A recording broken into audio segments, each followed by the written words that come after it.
Hello, my dear friend. Today, I'm sharing my story, and this time it's about a boy who learns to overcome challenges by thinking and speaking in English. This story isn't just about language, it's about confidence, self-belief, and transformation. The ability to think in a new language changes the way you see the world. When you switch from your native language to English, it's not just the words that change, it's your whole approach to life. The boy in this story is someone who struggles with this, finding it hard to express himself and feeling out of place because of his language barrier.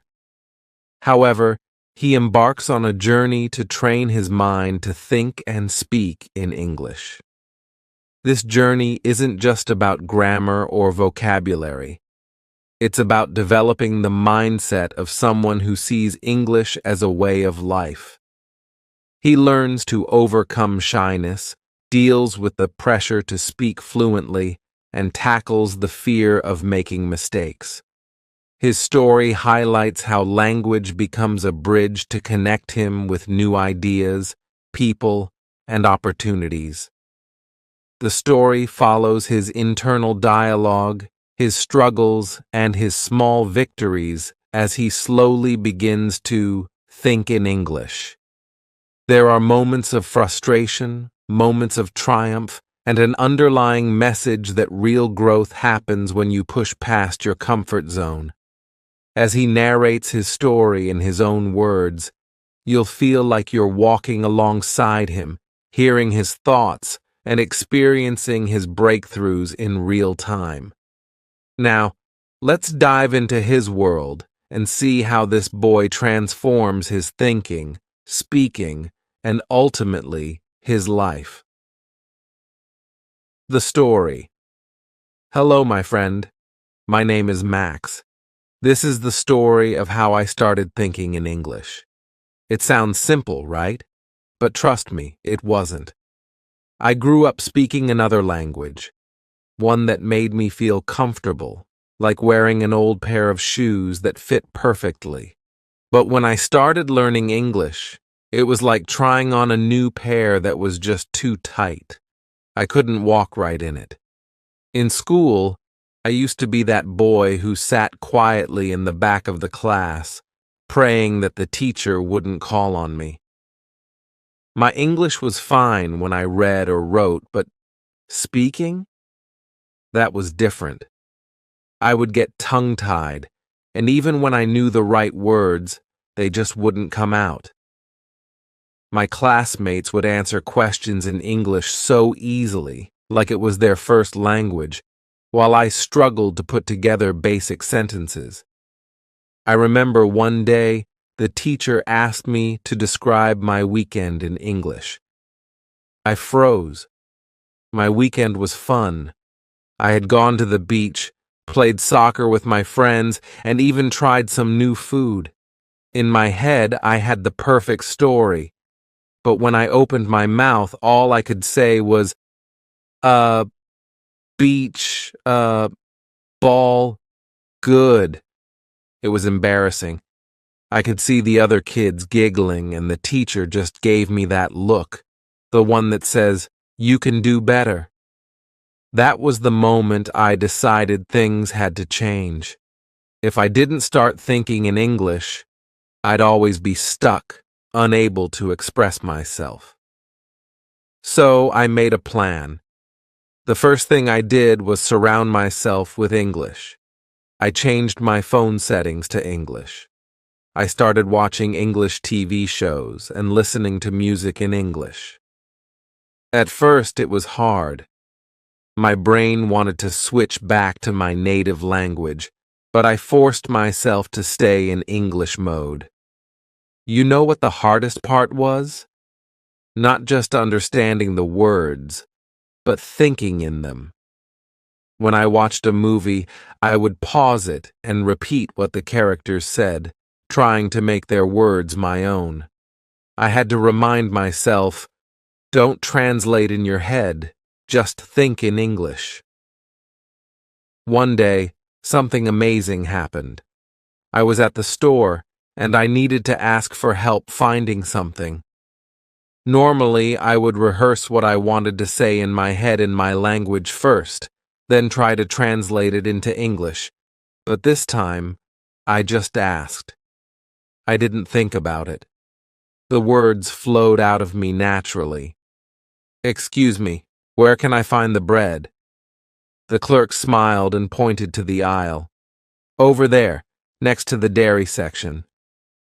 I smiled back, but inside I was doing a little victory dance. For the first time, I didn't have to think too hard about what I was saying. It just happened. It was a small thing, but to me, it felt like I had just climbed a mountain. As time went on, I kept pushing myself.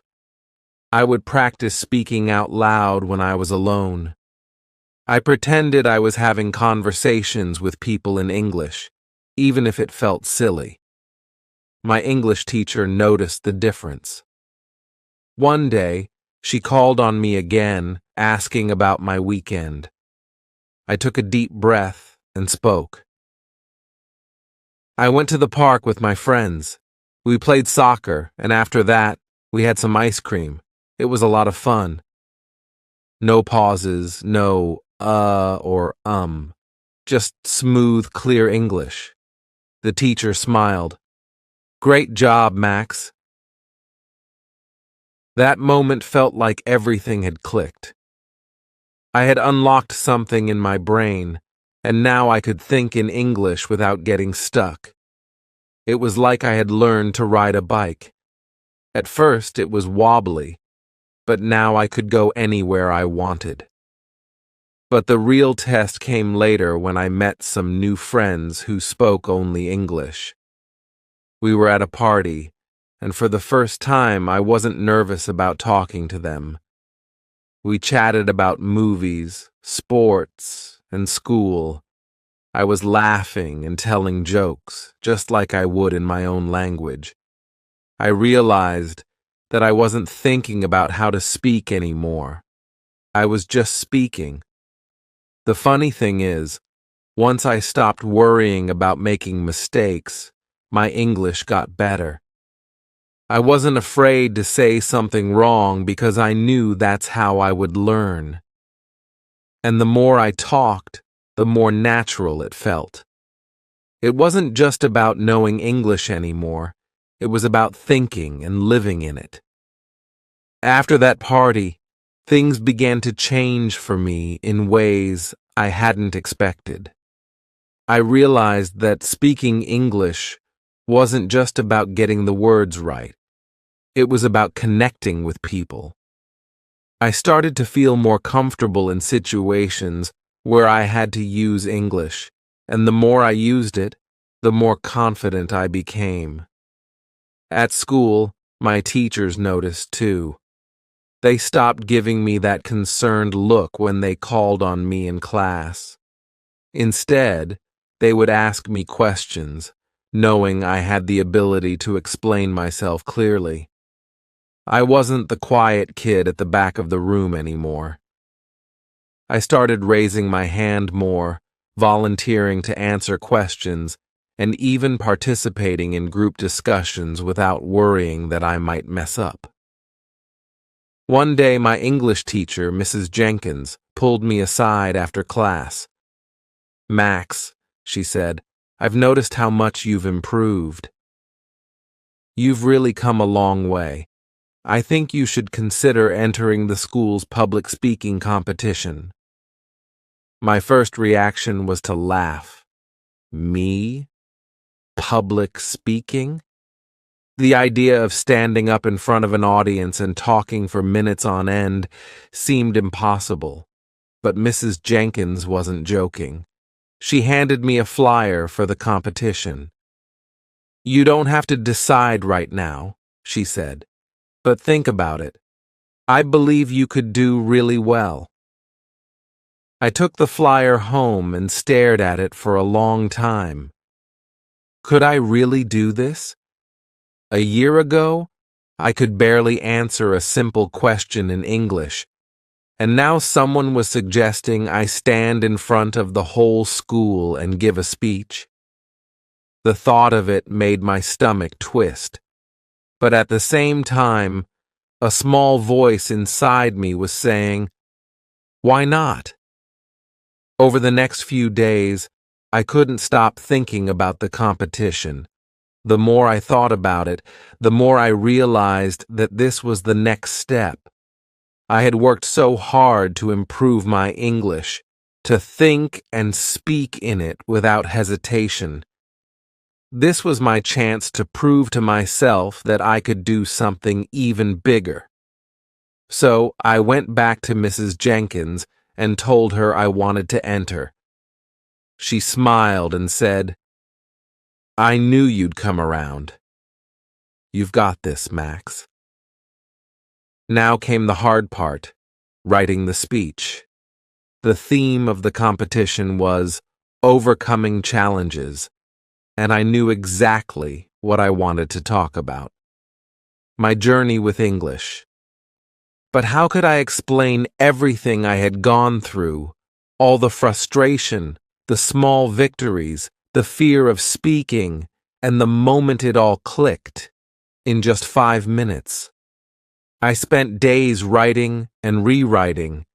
I would get halfway through a draft, read it out loud, and realize it didn't sound right. Sometimes I would catch myself slipping back into my old habits, translating things from my native language into English instead of thinking in English first. It was frustrating, but I knew I had to push through. Finally, after what felt like 100 drafts, I had a speech I was happy with. It wasn't perfect, but it was honest. It was my story, and that was what mattered. The day of the competition came faster than I expected.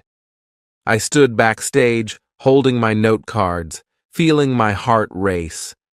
I could hear the other contestants giving their speeches.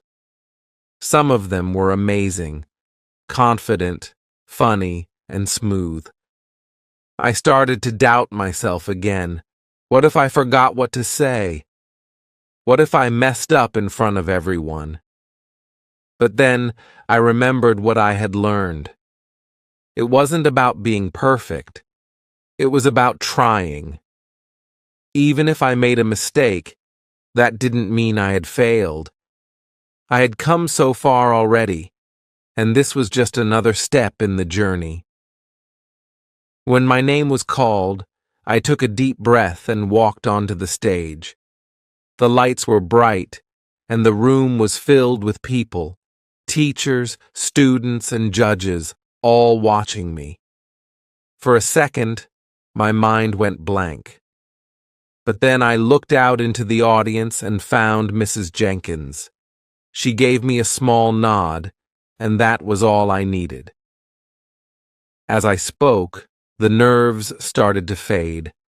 I told the audience about my struggles in school, about the embarrassment of not being able to speak, about that moment in the store when I asked for the bread and how it felt like the world opened up. I talked about the small victories, the conversations I had with my new friends, and the importance of believing in yourself, even when it feels impossible. By the time I finished, I realized I hadn't even looked at my note cards. I had spoken from the heart, and that was enough. The audience clapped, and I felt a wave of relief wash over me. I had done it. After the competition, something unexpected happened. I didn't win first place. That went to a girl who gave an amazing speech about climate change. But I didn't care. For me, it wasn't about winning. It was about proving to myself that I could do it. But what really surprised me was the reaction from my classmates. A few of them came up to me afterward and told me how much they liked my speech. One boy, who I had never really talked to before, said, "I didn't know you went through all that, I'm really impressed, Max. Even some of the teachers congratulated me. But the best part was when Mrs. Jenkins found me in the hallway later that day. She smiled and said, "You were fantastic, Max. I'm so proud of you." That day marked a turning point for me, not just in my English journey, but in how I saw myself. I wasn't the quiet kid in the back of the class anymore. I wasn't afraid to speak up, to share my thoughts, and to connect with others.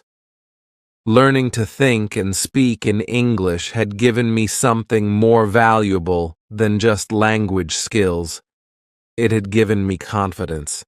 As I continued through school, I found myself taking on more challenges. I joined the debate team, started helping other students who were struggling with English, and even gave presentations in front of the whole class without breaking a sweat. The more I practiced, the easier it became. Now, looking back, I realize that learning a new language is about so much more than just words. It's about unlocking a new way of thinking, about pushing yourself beyond your limits, and about opening doors you didn't even know were there. And the best part? Once you start thinking in a new language, the possibilities are endless. As I moved into the next year of school, the world around me seemed to expand. I wasn't just the boy who struggled with English anymore. I was someone who could take on new opportunities.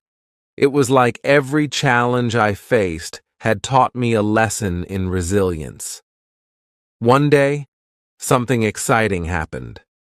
Our school announced an exchange program with a school in the United States. They were looking for students who wanted to spend a few weeks in another country, living with a host family, attending school, and experiencing life in a completely different culture. When I heard about it, my heart started racing. A few months earlier, the idea of living in an English-speaking country would have terrified me. But now, it felt like an opportunity I couldn't pass up. This was my chance to take everything I had learned about thinking and speaking in English and use it in the real world. I went home that night and told my parents about the exchange program. They were supportive, but also cautious. "Are you sure you're ready for this, Max?" my mom asked. "It's a big step, living in another country." "I know," I said, "but I think I can do it. I want to do it."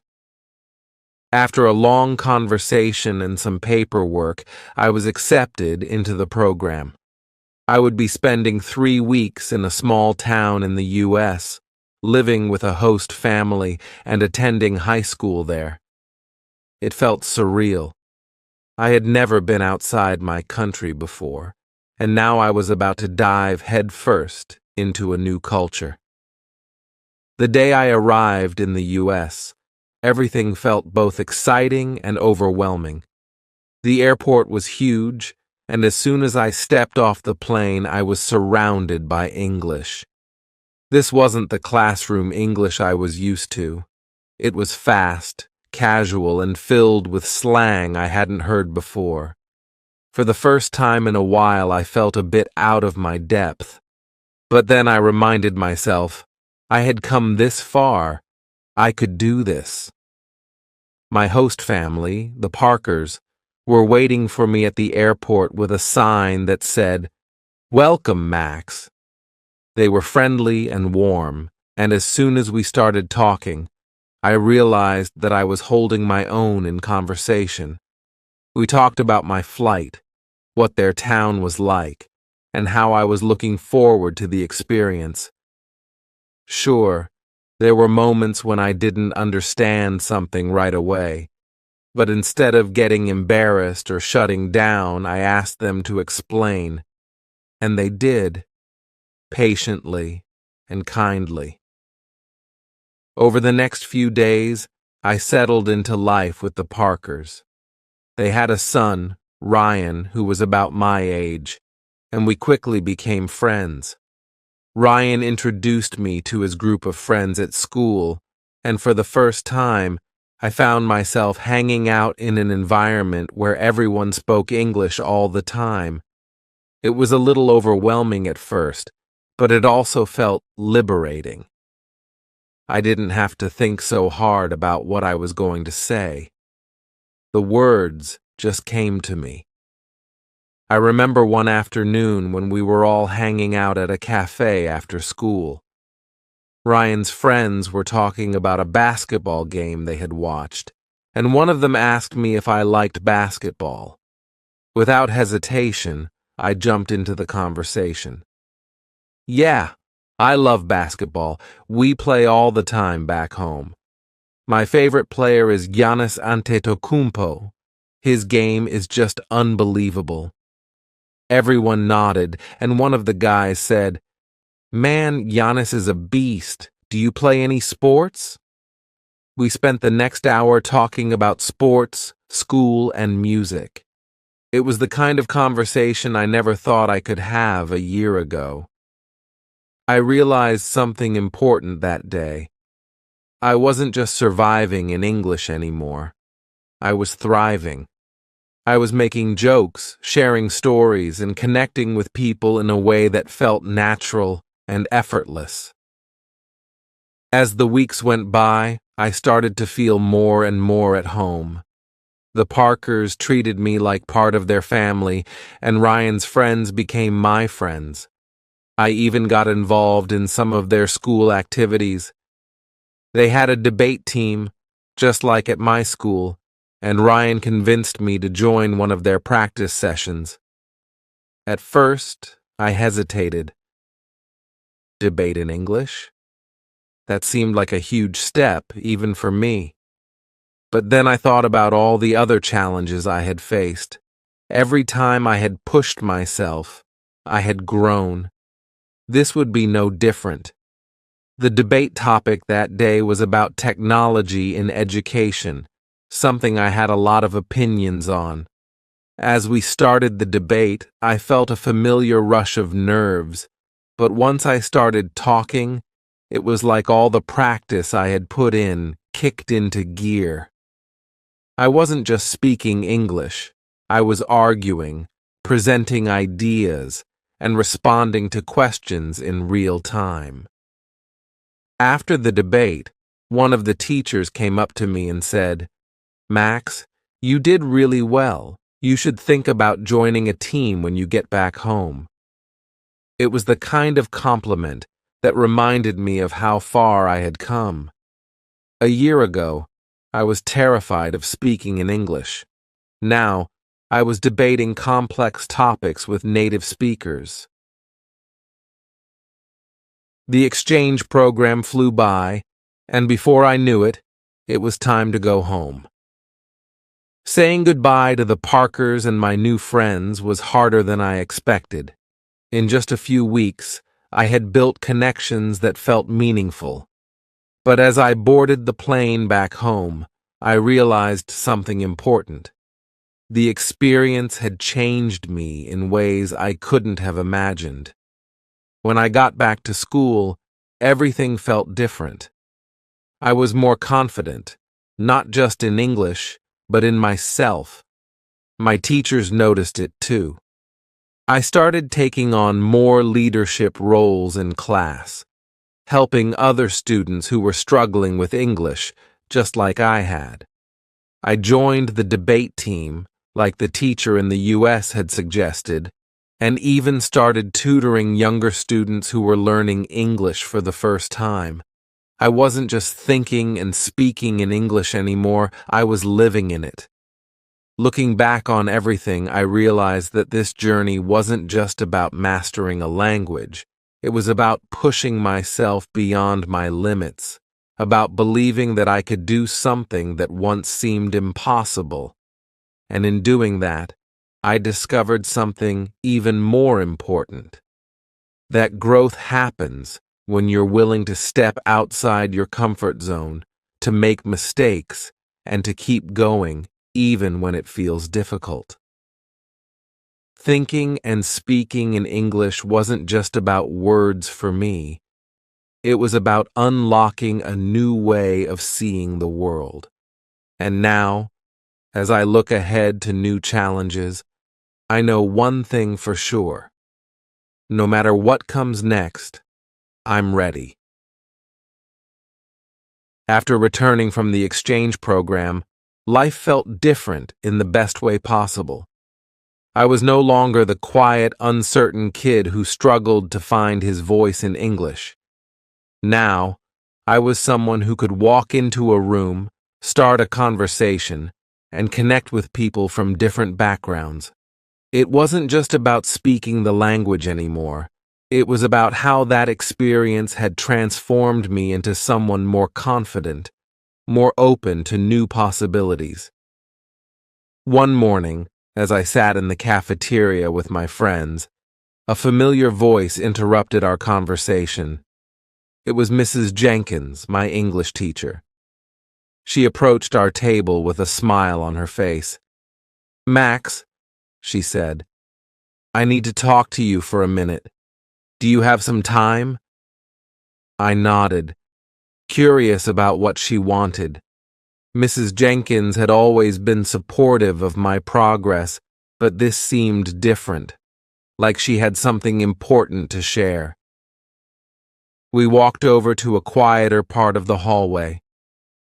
"I've been thinking about how far you've come," she began, "and I wanted to offer you an opportunity. There's a national essay competition coming up, and I think you should enter. The topic is personal growth and overcoming challenges. I can't think of anyone better suited to write about that than you." My heart skipped a beat. A national competition? That sounded huge. Writing had always been something I enjoyed, but competing on a national level, that was a whole new challenge. "I'm not sure if I'm ready for that," I admitted, though deep down part of me was excited by the idea. Mrs. Jenkins smiled. "Max, if there's one thing I know about you, it's that you're more ready than you think. Just like you were ready to speak up in class, to enter the public speaking competition, and to go on the exchange program. You've shown time and time again that you can do amazing things when you believe in yourself." Her words hit home. I had come so far, and maybe this was just the next step in that journey. Over the next few days, I thought about the competition a lot. I would sit in my room, staring at a blank page, trying to figure out how to put everything I had experienced into words. What did personal growth really mean to me? How could I capture the essence of everything I had gone through? It wasn't just about learning English anymore. It was about the confidence I had gained, the friendships I had made, and the opportunities that had opened up because I was willing to push myself. Finally, one evening, I sat down at my desk and just started writing. The essay, Personal Growth and Overcoming Challenges. When I think about growth, I think about the times I felt uncomfortable, the times I doubted myself, and the moments when I wasn't sure if I could succeed. I think about standing in front of a class, trying to speak English, feeling the weight of every pair of eyes on me, and wondering if I would ever be able to get the words out. I think about the embarrassment of stumbling over sentences, the fear of making mistakes, and the frustration of knowing what I wanted to say, but not knowing how to say it. But growth doesn't happen when things are easy. It happens when you push yourself, even when it feels hard. For me, growth started the day I decided that I wouldn't let my fear of speaking English hold me back anymore. It started when I forced myself to think in English, even when my brain wanted to revert to the comfort of my native language. It started with small steps, asking for help at the store, practicing conversations in my head, watching movies without subtitles, and those small steps turned into big changes. One of the most important lessons I've learned is that growth isn't just about mastering a skill. It's about believing in yourself even when you don't feel ready. It's about taking chances even when you're afraid of failing. My journey with English taught me that mistakes aren't something to be feared. They're something to learn from. Every time I made a mistake, I grew. Every time I pushed myself out of my comfort zone, I grew. The turning point for me was when I realized that thinking in English wasn't just about the language itself. It was about seeing the world in a new way. It opened doors I never thought I could walk through. It gave me the confidence to speak up, to share my ideas, and to connect with people from different cultures. It taught me that growth happens when you're willing to embrace discomfort and take risks. When I look back at where I started and where I am now, I realize that the challenges I faced weren't obstacles. They were opportunities. They were the moments that shaped me into the person I am today. And as I look forward to the future, I know that there will be more challenges ahead. But I'm not afraid of them anymore, because I've learned that with every challenge comes the opportunity to grow. When I finished writing, I felt a sense of satisfaction. This essay wasn't just a submission for a competition. It was a reflection of everything I had been through. I read it over a few times, made some edits, and then sent it off. The waiting period was nerve-wracking. I knew there would be hundreds, maybe even thousands of entries from students across the country. But no matter what happened, I was proud of myself for entering. It felt like a milestone in my journey. Weeks later, I was sitting in class when my phone buzzed. I glanced down and saw an email notification. It was from the organizers of the competition. My heart raced as I opened it, and there it was, the message that changed everything. Congratulations, Max! We are pleased to inform you that your essay has been selected as one of the finalists for the national competition.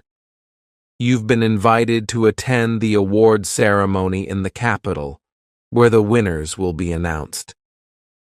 I couldn't believe it. I was a finalist. Out of all the entries, mine had been chosen as one of the top essays. It felt surreal. I told Mrs. Jenkins, and she was over the moon with excitement. See? I told you, Max, you're capable of so much more than you realize. The trip to the capital for the award ceremony was an experience I'll never forget. It was my first time traveling on my own, and as I stood in the grand hall where the ceremony was held, I felt a sense of pride. No matter the outcome, I had accomplished something incredible. When they called my name as one of the runners-up, I was filled with joy. I didn't win first place, but that didn't matter to me. What mattered was that I had taken a step beyond what I thought was possible, and it had paid off. That experience marked another turning point in my life. The essay competition wasn't just about winning an award. It was about realizing that the skills and confidence I had gained could take me further than I ever imagined. I began to see myself not just as someone who had overcome a challenge, but as someone who could continue to grow, continue to take on new challenges, and continue to push the limits of what I thought I could do. In the months that followed, I started thinking about the future. I had always been focused on getting through school and improving my English, but now I started to dream bigger. Maybe I could go to university abroad, study something I was passionate about, and use my language skills to connect with people all over the world. The possibilities seemed endless. And as I stand here now, looking forward to what's next, I realize that this journey isn't over. In fact, it's just beginning. So, my friend, that's where my story leads for now. But like I've learned, every ending is just the start of a new challenge. So what about you? What's your next step? What's the challenge you'll take on next? Knowing that the path to growth is always open to those who believe in themselves. Now that you've heard Max's journey, it's time to share some tips that helped him succeed and can help you too, especially if you're working to improve your language skills or facing any challenge in life. 1. Embrace the discomfort. One of the most important lessons Max learned was that growth happens when you step outside your comfort zone. It's natural to feel uneasy when you're trying something new, whether it's learning a language, speaking in public, or tackling a difficult subject. The key is to embrace that discomfort instead of avoiding it. Every time you push yourself into unfamiliar territory, you're creating the space to grow. Tip: don't shy away from situations that make you nervous. Try speaking up in a group or starting a conversation in a language you're learning, even if you're not confident. The more you practice, the more natural it will become. 2. Practice consistently. Max didn't improve overnight. It took consistent effort, practicing English in different situations, whether it was small conversations, watching movies, or listening to English speakers. The more exposure he had, the better he became. Consistency is key when learning any new skill. Tip: set aside a little time each day to work on what you're trying to improve, whether that's language skills, studying for exams, or learning something new. Break it down into small, manageable pieces, and over time, you'll see big improvements. 3. Learn from mistakes. Mistakes are part of the process. Max used to fear making mistakes, but once he started seeing them as opportunities to learn, his progress accelerated. Instead of getting discouraged, he viewed each mistake as a chance to improve. Tip: don't let mistakes stop you.